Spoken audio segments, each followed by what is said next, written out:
Ah,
Sí, no prolongar nada.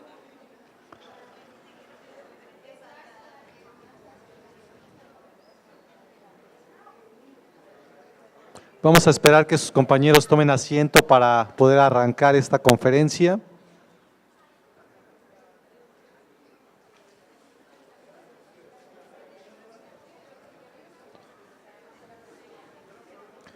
Ok, muy bien, vamos a iniciar.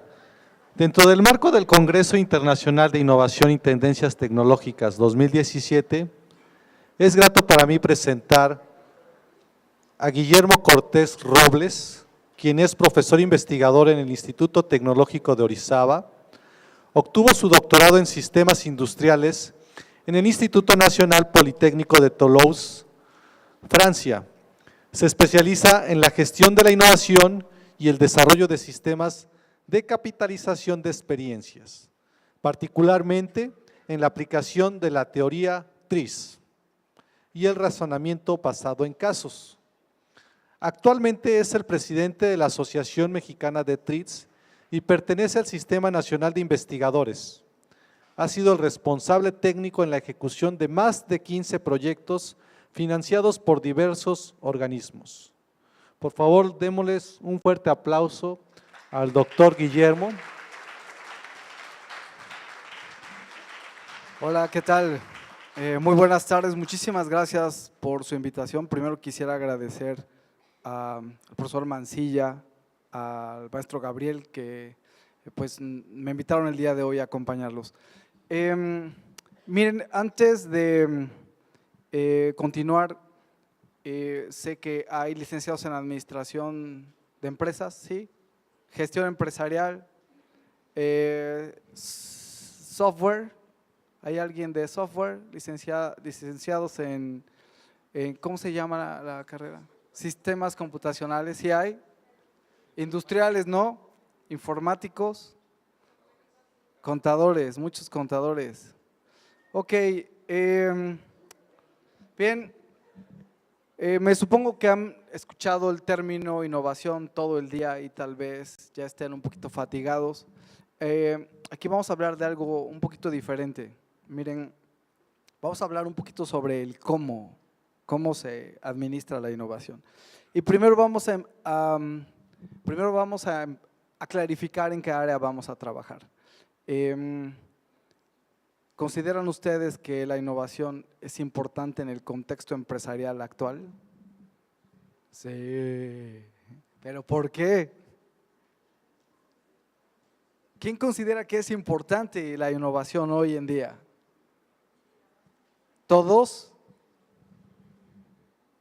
Bueno, si es tan importante, alcen la mano quienes en su retícula de formación han llevado alguna materia que se llame gestión de innovación. ¿Nadie? Emprendimiento, o sea, taller de emprendedores no es lo mismo, ¿eh? El taller de emprendedores es un concurso más de creatividad. No llevan ninguna materia que se llame gestión de innovación o algo parecido. Diseño de nuevos productos, diseño de nuevos servicios, algo. ¿Qué semestres son? Ah, bueno, está bien. pasa nada. Hay de séptimo y los de séptimo no han llevado nada sobre el tema. Entonces, ¿qué quiere decir? ¿Es importante o no es importante? En realidad no lo es. Si fuera tan importante, las universidades estaríamos haciendo algo al respecto y no es una crítica, nos pasa a todos.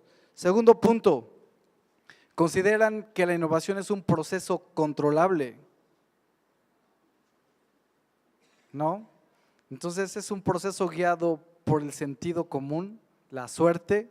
Vamos a sentarnos a esperar la inspiración divina.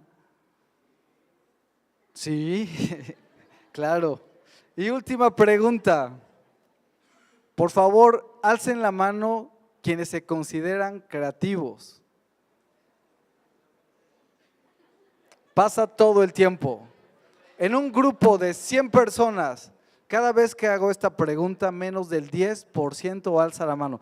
Y tal vez por temor, porque digan, ¿quién sé qué me voy a preguntar este tipo? No, los que no alzaron la mano, miren, no sé por qué no se consideran creativos. Tal vez porque nos han enseñado que la creatividad es un don divino. Te tocó en la lotería y se nace con eso. No, miren, vamos a trabajar del lado controlable del proceso de innovación. Bien, miren, la creatividad, como toda capacidad humana, tiene dos dimensiones. Una parte técnica y una parte humana. Observen la primera. Recordarán qué inventó mi tocayo Guillermo González Camarena. La tele a color, los hermanos Wright, el aeroplano, Alva Edison, la bombilla. Ok, ¿cuál es el cuestionamiento? ¿Qué hubiese pasado si los hermanos Wright no nacen? ¿No habría aviones? ¿Sí? Si Guillermo González Camarena no nace, ¿no habría tele a color? Entonces, ¿qué habría pasado con esos inventos? Desde su perspectiva, ¿creen que alguien más los hubiera propuesto o habrían quedado en el olvido? Con toda seguridad, así es. Pero miren, ahora vean la parte humana. A Beethoven, su papá lo golpeaba de pequeño y lo dejó sordo porque lo golpeaba. ¿Qué hubiese pasado si su padre, el padre de Beethoven, le da un golpe en un ángulo incorrecto y se muere de chiquito? ¿Ustedes creen que existiría la quinta sinfonía de Beethoven? Ahí es difícil, es muy difícil esa parte. Miren, la innovación, cuando les pregunto si son creativos, les pregunto porque la innovación tiene que ver con un componente de novedad, es decir, hay nuevas ideas, nuevos conceptos. Y si ustedes no se consideran creativos, entonces están matando la intención antes de iniciarla. Bien, entonces ya hablamos de creatividad, vamos a distinguir esos dos puntos, una parte técnica y una parte humana. La parte técnica es controlable, la parte humana no lo es, le corresponde al individuo, es el concepto de realidad que él crea bajo ciertas condiciones y circunstancias. Entonces nos vamos a restringir al lado técnico. Bien, como tal, no es un don, es una capacidad y como toda capacidad se puede aprender, se puede enseñar y desde luego desarrollar. Miren, observen estos productos, vean esta cosa se instala en las tuberías de las casas.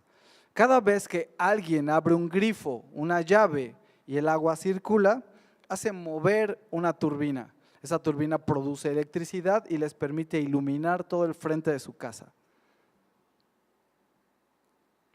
Vean ¿alguien sabe cómo funciona una bocina? ¿Lo vieron en física del kinder? De primero de kinder. Bien, una bocina convierte pulsos magnéticos en sonido, pero también puede funcionar al revés. Es decir, esta cosa recibe el sonido, vibra y convierte la vibración en energía eléctrica. Es decir, lo que hace ese conjunto de paneles es producir energía eléctrica a partir del ruido de las ciudades y pueden iluminar LEDs, o sea, no produce tanta energía. ¿Qué es esto?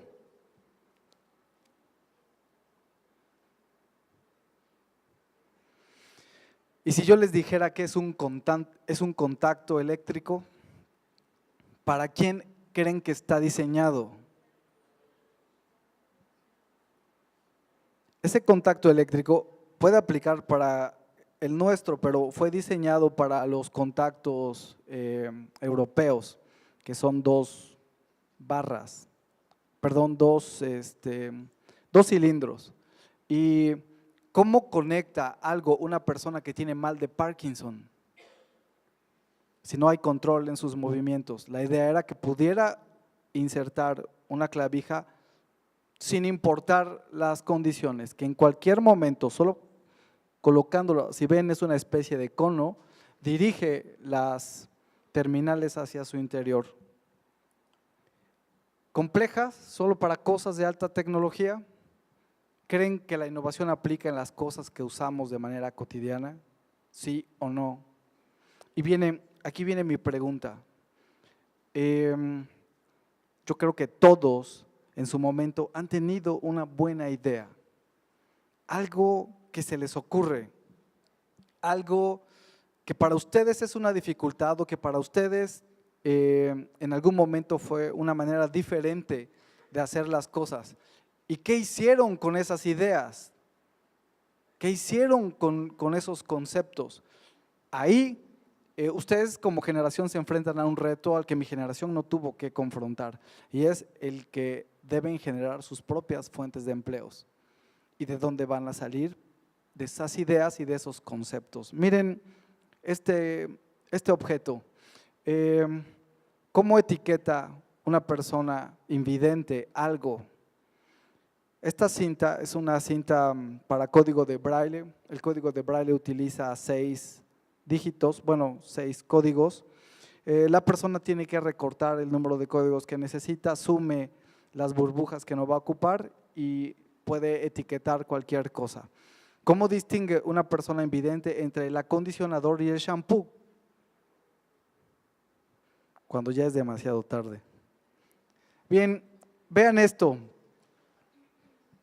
¿Cuál es la idea de ese quemador?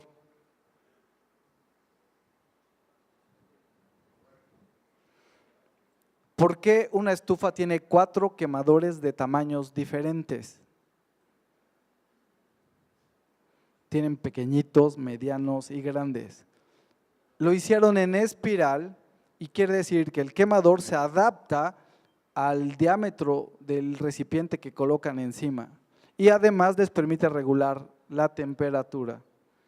Miren, me gustó mucho. Están de moda las cafeteras de cápsulas y en muchas casas están este tipo de cafeteras para hacer expresos. Diseñaron la parte del centro que les permite también consumir cápsulas sin comprar la máquina. ¿Qué haces con una escoba? Con una escalera cuando no la estás usando. Es que se me ocurrió también para una escoba. Ocupan mucho espacio, son objetos encumbrantes. Miren desaparece cuando no lo necesitan. Y vean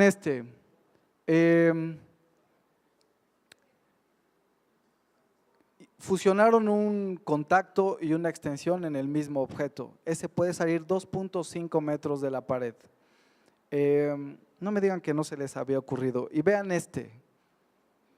¿dónde carambas pones la brocha cuando no la estás usando? ¿Por qué ponerla horizontal cuando la podíamos poner vertical? Cuando yo vi ese objeto me pareció el sentido común hecho en un objeto. Y decía el señor Bourne, cuando ustedes miren algo o conceptualicen algo y se recriminan por el hecho de que no se les ocurrió a ustedes primero, es porque están reconociendo una buena idea. Cuando te culpas de que no se te ocurrió a ti primero. Y también tenemos la solución para la pintura, que no riegues en todas partes. Miren, este último me pareció también muy bonito. Palillos chinos, al final los tiramos. Lo que hicieron con esos palillos chinos fue que en un extremo se coloca una sustancia que simula un plástico, pero es extraída del maíz, se coloca una semilla al interior. Cuando desocupan los palillos chinos, lo pueden enterrar en su casa y hay una semilla ahí dentro y la idea es que hacer un poquito más de labor social con un producto. En lo personal me pareció una buena idea. El palito chino actúa como guía cuando la semilla germina. Y los servicios, y aquí es la parte crítica. Hay contadores en la sala, licenciados en administración de empresas, gestión empresarial. Bien, les tengo buenas y malas noticias. Las buenas es que para los que están en primer semestre todavía hay mucho que hacer.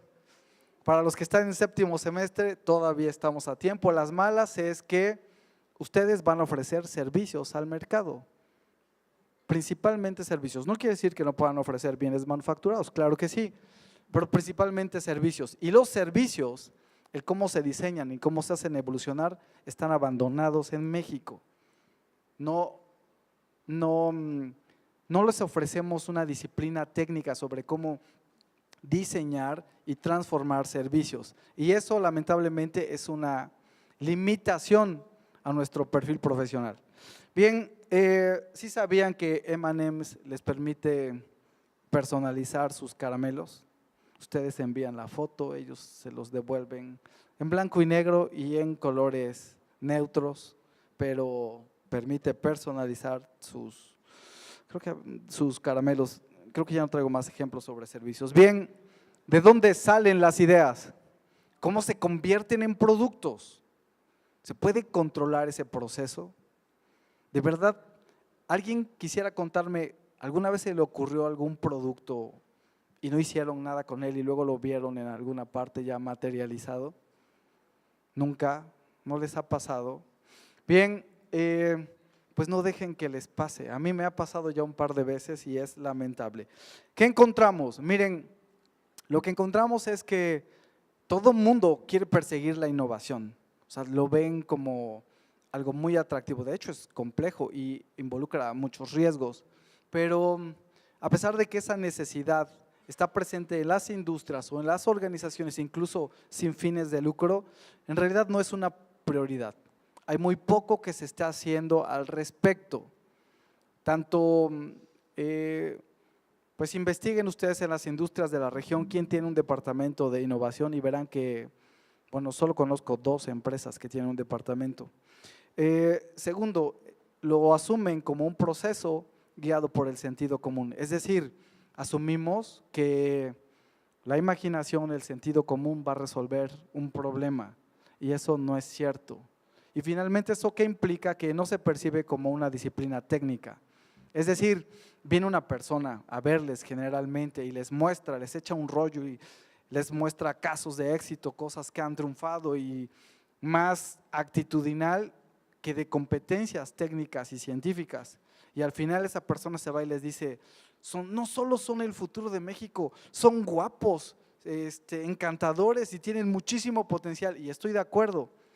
Pero, ¿y las competencias que necesitamos para ese proceso, para administrar esa estructura, de dónde van a salir?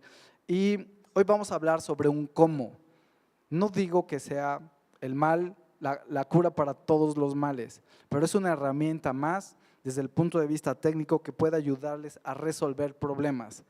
Y miren, seguro el día de hoy vieron muchas definiciones sobre innovación. Esta que les traigo, como no habla de competitividad, no restringe el proceso de innovación a las empresas. Esta definición dice que la innovación es el proceso de generar valor, en pocas palabras, y se reconoce el valor en 5 dimensiones: social, cultural, tecnológico, ambiental y económico. Si desarrollamos algo que limita el daño ambiental, es una innovación también. Bien, ¿saben cuál es la diferencia entre inventar e innovar? ¿O no? ¿Sí? Pues a ver, alguien que me diga, ¿cuál es la diferencia entre inventar e innovar?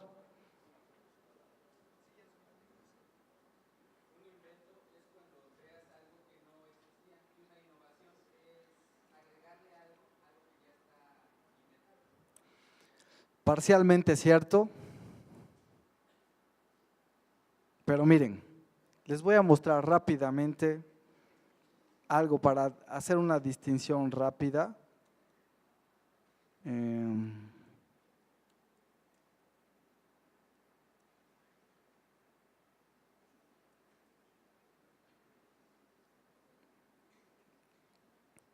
Miren, esta es la diferencia entre inventar e innovar. Todo lo que les voy a presentar son inventos y están patentados. ¿Para qué es ese? Para que puedan dormir de pie, efectivamente. Y este, ¿verdad? Pero si hay viento, olvídenlo. ¿Y este qué tal? Perdónenme, pero tienen razón. Para nosotros no es un problema, pero imagínense para una persona de Oriente que tiene los ojos muy pequeños, atinarle pues debe ser bien complicado. Esto demuestra algo y algo al punto al que quiero llegar. Una innovación debe producir valor para alguien. Es decir, si hacemos una propuesta al mercado, a la sociedad y no lo adopta, no lo usa, entonces es un invento, ¿sale? Si desarrollamos y alguien lo utiliza, entonces, por ejemplo, WhatsApp. WhatsApp fue una innovación. Todos usan WhatsApp aquí. ¿Qué vende WhatsApp?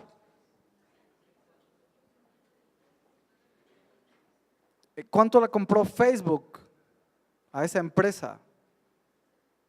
800 millones de dólares, poquito más. ¿Por qué vale tanto WhatsApp? ¿Qué vende? ¿Les cobran a ustedes por usarlo? Entonces, ¿qué vende WhatsApp? Es una pregunta simple. Efectivamente, WhatsApp vende información.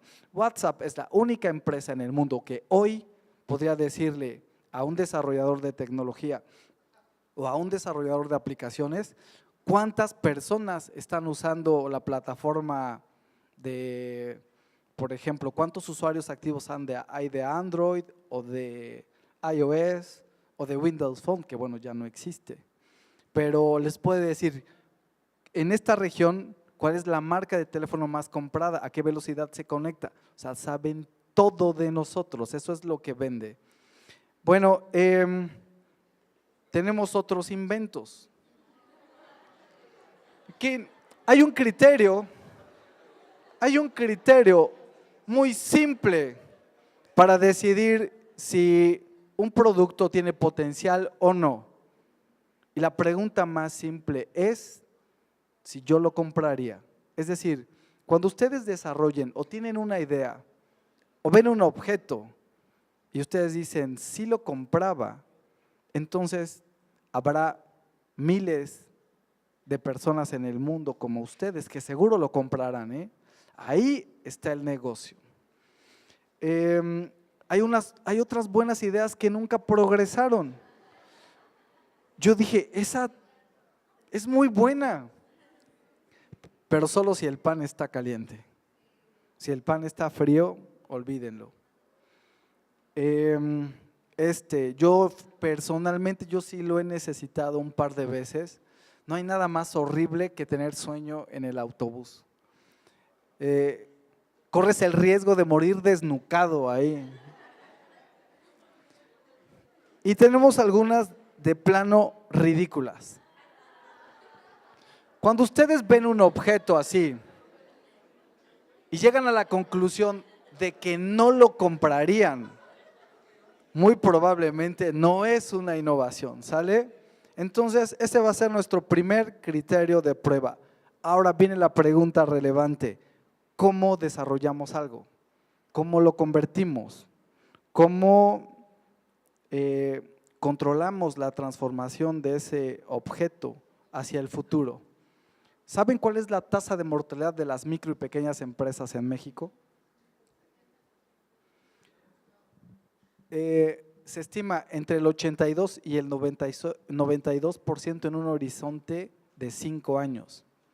Es gigante. Eso quiere decir que en 5 años, solo cuando mucho 10 de cada 100 empresas habrán permanecido en su mercado. ¿Y saben cuál es la principal causa de muerte que se atribuye al cierre de estas empresas? Si ustedes investigan, les dicen, es la mala administración. No es la mala administración, es que la empresa dejó de ganar dinero. ¿Por qué deja de ganar dinero una empresa? Y hay una condición indispensable para que ustedes como empresarios en el futuro lancen un producto al mercado. ¿Y cuál es esa condición? Su producto debe ser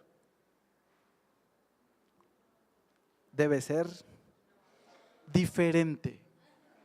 Debe tener un grado de diferenciación. Si vendemos lo mismo que los demás, ¿creen que tendremos mercado? Y bueno, vamos a suponer que lanzan un producto diferente a todo lo que está establecido en el mercado. ¿Qué van a hacer sus competidores? ¿Sentarse a ver cómo se forran de billetes? No, no solo los van a copiar, los van a superar. Y entonces tu curva de rentabilidad, que subía como la espuma, cuando el mercado reacciona, empieza a descender terriblemente. Es en ese instante que el emprendedor, y que me disculpen, por eso las incubadoras de empresas no han funcionado, porque incuban proyectos cuando deberían de incubar personas que puedan controlar el proceso de innovación. Cuando yo veo que empieza a declinar esa curva de rentabilidad, tendríamos que sacar el siguiente y tener escondido el que sigue, listo y preparado. Eso es la gestión de innovación, en pocas palabras. Administrar el futuro desarrollo de una cartera de productos, de una tecnología, de un proceso o de un servicio. Y la pregunta es, ¿cómo? ¿Cómo hacemos eso? En las universidades nos están enseñando técnicas de mejora continua, que son excelentes cuando hay estabilidad en un negocio. Han aprendido a plantear problemas de optimización. ¿Quién no ha visto el Simplex durante su formación? Ya toqué un tema sensible. No me digan que no conocen el método Simplex. Todos lo llevaron. Aquel está haciendo sus ejercicios aquí en clase. ¿Sale? Esos métodos te permiten plantear un problema de optimización o de mejora continua. Pero ¿cuál es la pregunta crítica? ¿Cómo se plantea un problema de innovación? Y mejor aún, ¿cómo carambas lo resolvemos? Bien, vamos a hablar sobre un cómo, no un qué. Y ese cómo lo vamos a ver en la teoría TRIZ. ¿Qué es TRIZ? Es una teoría para resolver problemas inventivos o de innovación. ¿Para qué sirve? Para generar soluciones que crean valor. ¿Qué empresa lo puede aplicar? Cualquier tipo de empresa. Y no es privativo de una disciplina. Es un método para resolver problemas, para plantear y resolver problemas. Eso es todo. Vamos a ver entonces de dónde sale el TRIZ. Miren, una definición demasiado optimista, es cierto, pero una definición dice que el TRIZ es un área de la ciencia que explora cómo evolucionan los sistemas técnicos para proponer métodos que nos permitan plantear y resolver problemas de innovación. Bien, problemas inventivos o de innovación. ¿De dónde sale el TRIZ? TRIZ sale de 4 áreas. Búsquedas en bases de patentes. ¿Alguien sabe lo que es una patente? Una patente, ¿qué describe una patente? Un problema, una solución, algo que lo diferencia y qué es lo que me permite comercializarlo en alguna parte. Bien, el creador de esta teoría, el señor Altshuler, se preguntaba si la creatividad es el detonante del proceso de innovación, entonces tal vez la solución a mis problemas estén en la psicología. Y empezó a investigar y después de muchos años llegamos a una conclusión que ya todos sabemos. Los patrones cognitivos de una persona son intransferibles. Es decir, no puedo enseñarles a pensar cómo lo hago, ni puedo aprender a pensar cómo lo hacen. Sin embargo, podemos hacer esos patrones cognitivos más flexibles. Vean, vamos a revisar cada una de esas áreas rápidamente. En análisis de patente, ¿qué son las patentes? Son también métodos heurísticos, son cosas que han funcionado en alguna disciplina, que ya están probadas en alguna parte. Y la pregunta es, cada vez que nos enfrentamos a un reto en el que tenemos que desarrollar algo, ¿cuál sería el primer proceso lógico? Si vamos a crear algo, yo creo que lo primero que tendremos que hacer es verificar que nadie lo ha hecho antes. Porque si buscamos y encontramos que alguien ya lo hizo, tenemos dos posibilidades. O lo mejoro y lo patento, o de verdad busco y al no encontrar nada quiere decir que estamos parados en una oportunidad genial. Podemos hacer evolucionar ese producto. Bien, no sé si sabían, pero el señor Michael Jackson tenía una patente por los zapatos que le permitían inclinarse en un espectáculo. Y ahí está la foto de su patente. Entonces, miren, si las patentes están ahí, el señor Altshuler decía, ¿cuál es la probabilidad de que un ingeniero industrial, un ingeniero en ciencias computacionales, vaya a buscar la solución de sus problemas a la agricultura? La probabilidad es muy baja. Es decir, miren, imaginemos que este escenario es la tecnología, toda la tecnología, no la ciencia. La tecnología es la aplicación práctica de principios científicos. Y a nosotros, durante nuestra formación, nos enseñan las técnicas propias de un cuadrito. Esta zona está cuadriculada. Y nos sentimos cómodos en este cuadrito, son las técnicas que aprendí. Soy ingeniero en sistemas computacionales, soy ingeniero en gestión empresarial, soy ingeniero en lo que sea. Y aprendí mis técnicas y controlo esas técnicas. Y entonces no salgo de mi cuadro porque aquí me siento bien. Cuando enfrento un problema y todas las soluciones que propongo son ineficientes, lo que estamos haciendo es dar vueltas en nuestro cuadrito.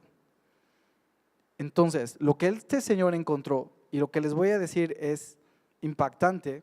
Cuando lo leí, él dice que el 95% de los problemas que van a encontrar durante su ejercicio profesional ya están resueltos, pero en alguna otra área. El problema es salir a buscarlas. Yo diría que el 95% de las soluciones que ustedes encuentren podrán ser transferidas a otra disciplina. Entonces, Altshuler se le dedicó a recolectar esos conocimientos de muchas áreas y de industrias sin un orden específico, buscando el valor nada más. Después, él se preguntaba, ¿por qué hay personas que pueden ver problemas que yo no puedo ver?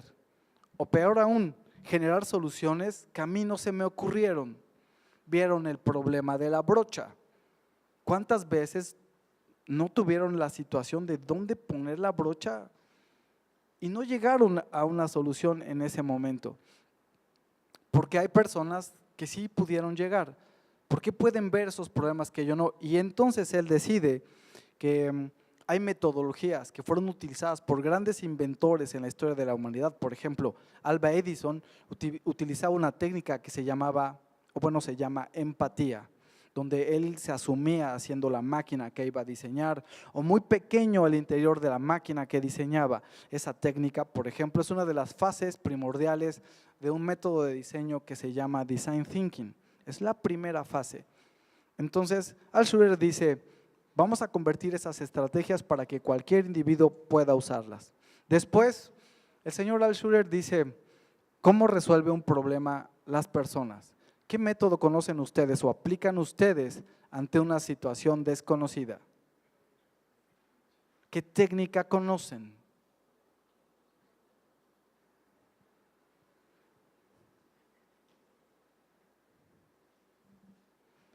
Otra vez va la pregunta. Ante una situación desconocida donde tienen que generar un concepto, ¿qué técnica utilizan?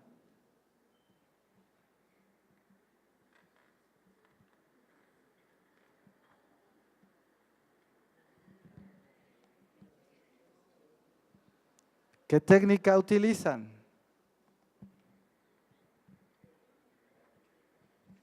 ¿Nunca han tenido que proponer una solución a una situación desconocida? ¿Qué técnica utilizan? No voy a salir de la pregunta hasta que me contesten. Prueba y error, ¿qué más?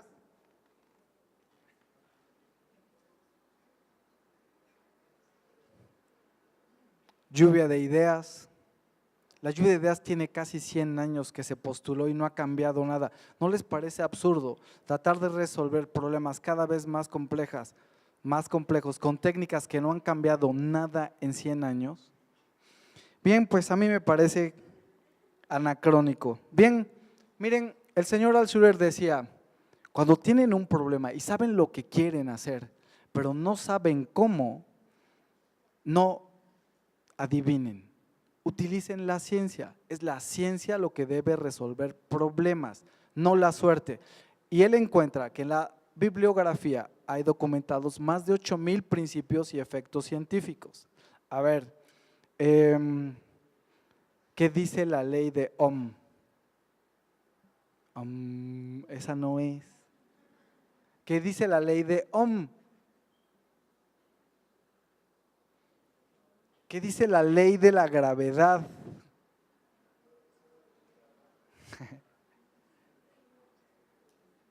Bien, eso lo llevaron en física desde la secu, la prepa y en la universidad. Pero miren, ahí tenemos que reconocer algo las universidades. Nos hemos fallado en enseñar a nuestros estudiantes cómo aplicarla con fines prácticos. Entonces, mi profe de física, por ejemplo, me enseñó la ley de la gravedad y me la enseñaron de manera dogmática. Las matemáticas, la química, la física. De manera dogmática quiere decir que me lo enseñaron como si fuera religión. Por ejemplo, la ley de gravedad dice, la fuerza de atracción y repulsión entre dos cuerpos es directamente proporcional a la masa, inversamente proporcional al cuadrado de la distancia que la separa. Hasta me sé la formulita. Pero, ¿para qué sirve eso? ¿Qué hace? ¿Cómo lo puedo usar? Eso es lo que el señor Altshuler dijo. No vamos a documentar la ciencia de ese modo, lo vamos a hacer por el efecto que produce. Es decir, a ver, les voy a hacer una pregunta. ¿Qué ocurre cuando un cuerpo se calienta?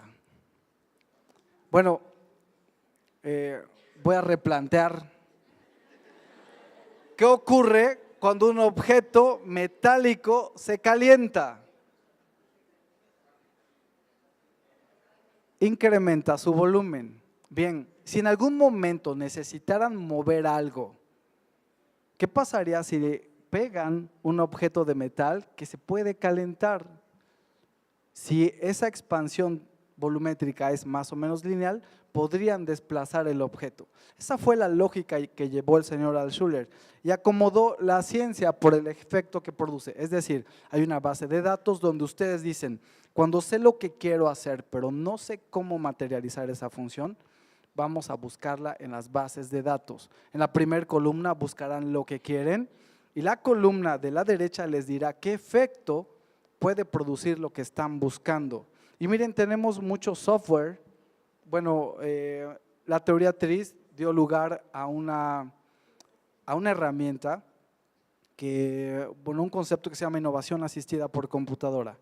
Hay algunos de los tipos de problemas que pueden resolver con estas plataformas, donde el Goldfire es uno de los que tienen mejor desempeño en el mercado. Bien, ya hay software, entonces software de innovación asistida por computadora. No tiene nada que ver con el dibujo, o sea, con el CAD, el diseño asistido por computadora. Aquí es innovación asistida por computadora y los llevan desde el planteamiento del problema hasta la evaluación de alternativas. Y miren, por ejemplo, cómo presenta un principio científico en TRIZ. Te dan la descripción del principio, en qué condiciones se puede utilizar, cuáles son sus ventajas. Te da la formulación matemática, cuáles son las limitaciones y te muestra 3 o 4 ejemplos de cómo se ha aplicado. ¿Cuál es la idea? Que ustedes adapten ese conocimiento a un contexto diferente. ¿A dónde se ha aplicado TRIZ o para qué tipo de problemas se utiliza? Aquí tienen los más frecuentes. Resolución de fallos, desarrollo de nuevos productos o evolución dirigida. Lo han implementado y yo les pido demasiado escepticismo, no me crean de nada de lo que les estoy diciendo y verifíquenlo por ustedes mismos. Tenemos grandes empresas que han utilizado o asimilado TRIZ en sus procesos productivos o de desarrollo. Y uno de los casos de éxito más sonados es que en el 2013 Samsung reconoce la aportación que TRIZ ha tenido para sus procesos de generación de valor. ¿Qué saben de Samsung? ¿Quién es el principal armador de teléfonos del mundo? Samsung. ¿Quién era antes de Samsung? Nokia. Todos tuvimos esos telefonitos de Nokia que eran una maravilla. Podías jugar serpientes, se caían y rebotaban, no pasaba nada. ¿Por qué Nokia era el armador número 1 de teléfonos en el mundo? ¿Qué inventó Nokia para posicionarse en su mercado?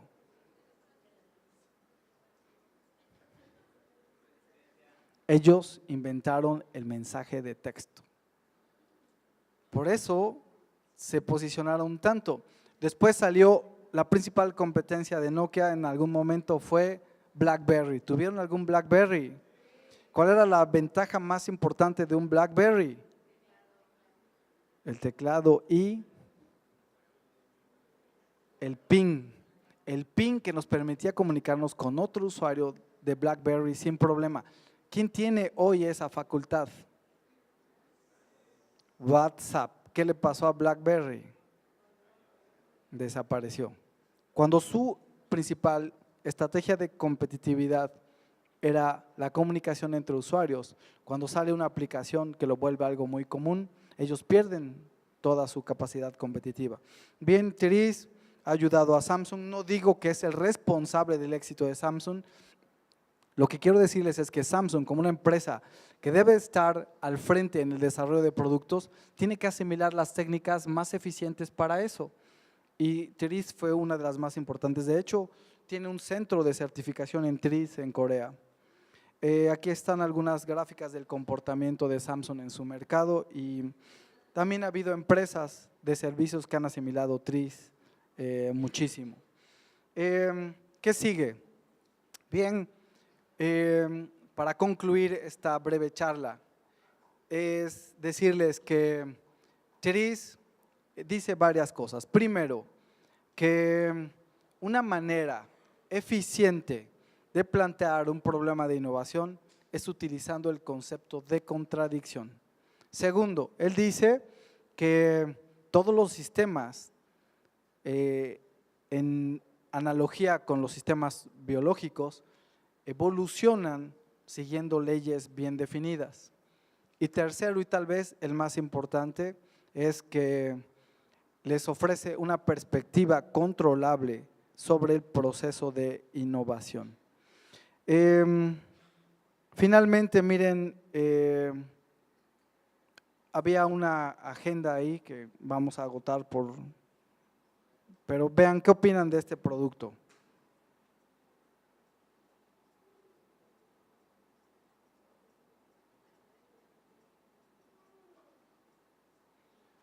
¿Lo compraban o no lo compraban? ¿No? Bueno, ¿quién cocina? A ver, ¿qué opinan de este?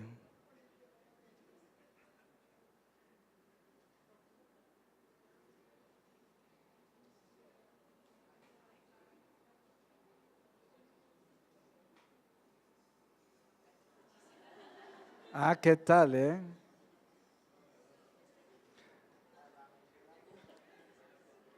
Bien, teníamos un par de casos que vamos a analizar ahí. Me gustaría ya cerrar esta charla señalando algunos de los beneficios de TRIZ. TRIZ les va a ayudar a plantear y a resolver problemas. Va a conectar los requerimientos de un problema con algunos principios o efectos científicos que pueden ayudarles a resolver esa situación. Es decir, capitaliza el conocimiento de grandes inventores y de muchos desarrollos tecnológicos en diferentes áreas. Impulsa también el pensamiento creativo, los obliga a reflexionar de una manera diferente, a plantear también problemas de una manera diferente y crea un puente directo entre el conocimiento científico y los requerimientos de un problema. Tal vez les decía que el beneficio más importante es que les va a ofrecer un mayor control sobre ese proceso de innovación. Como todo enfoque también tiene limitaciones y uno de ellos es que es una teoría que tiene un periodo de apropiación un poquito lento, es decir, le tienen que pedalear, no va a asimilarse solita. Pero el software limita o reduce esas limitaciones y muchas veces utiliza procesos de abstracción para guiar el razonamiento de las personas y muchas veces la gente no se siente cómoda razonando con abstracciones. Finalmente, yo los invito a que verifiquen por sí mismos qué está pasando con el TRIZ y tomen una postura sobre si les interesa o no les interesa.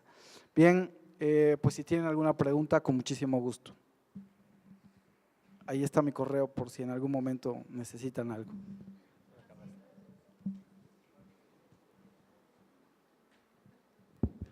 Jóvenes, vamos a aprovechar la experiencia del doctor Guillermo para poder plantearle una serie de preguntas interesantes de cómo podemos innovar o gestionar la innovación desde una disciplina que no necesariamente es técnica, desde una perspectiva que probablemente sí necesitamos tecnología, pero sobre todo el tema del proceso creativo es algo que se aplica a cualquier área.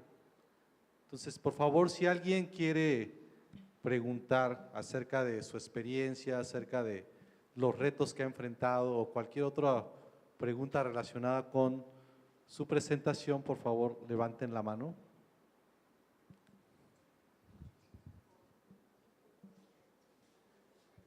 Sí, bueno, yo quería comentarle que, bueno, con los muchachos del primer semestre que están aquí, estamos trabajando una experiencia que se llama Pensamiento Crítico y Creativo para Solución de Problemas, que es una innovación de la universidad en este semestre. El tema precisamente tiene que ver con TRIZ, todavía no lo tocamos, pero ya lo vamos a tocar.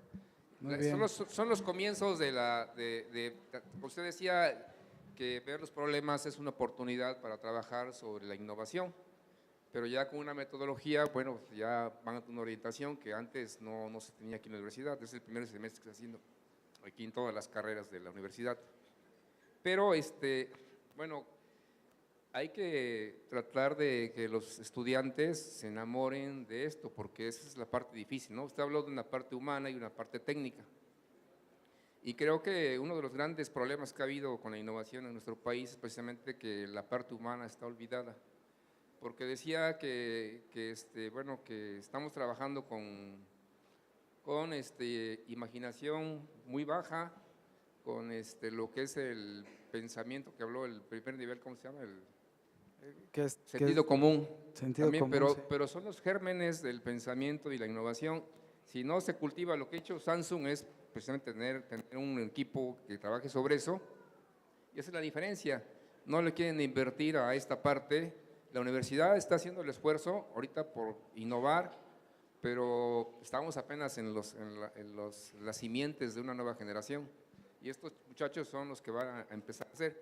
El problema que tenemos en la universidad es que es una materia que está en primer semestre y ninguno de los dos maestros la propicia que se siga desarrollando. Entonces eso, si no se cuida, se va a perder. Yo digo ahí, ya está la intención de la universidad, pero falta abonarlo y creo que lo mismo pasa en las empresas. No sé cuál sea su opinión ahí, porque dijo que no estamos haciendo la chamba correcta.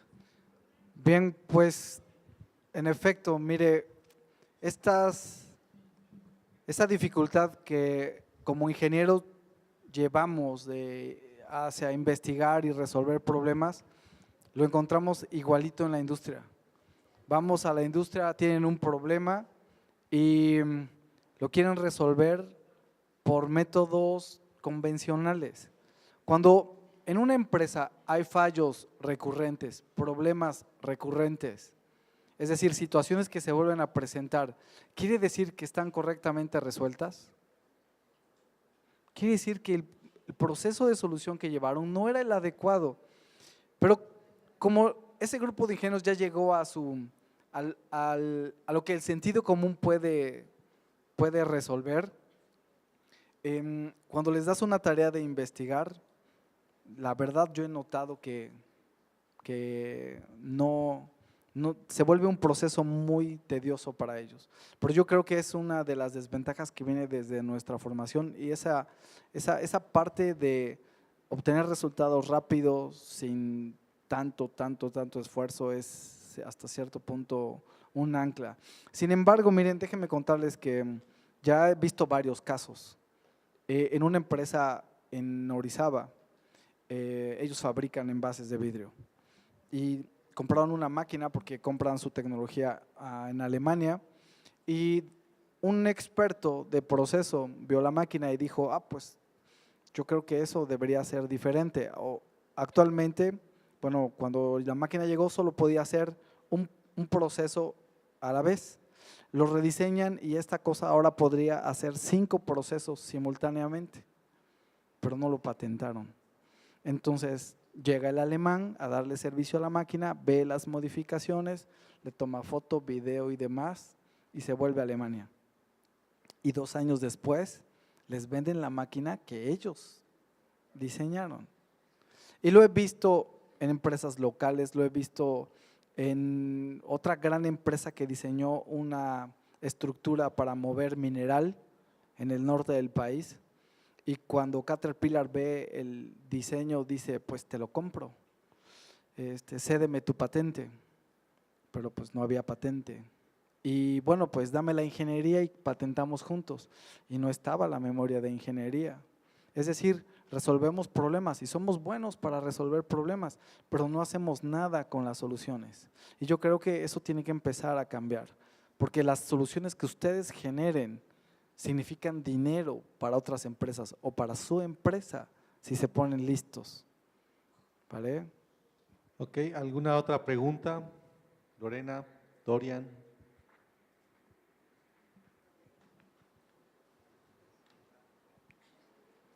Pues muy bien, doctor Guillermo, a nombre de la Universidad Veracruzana, le agradecemos su plática.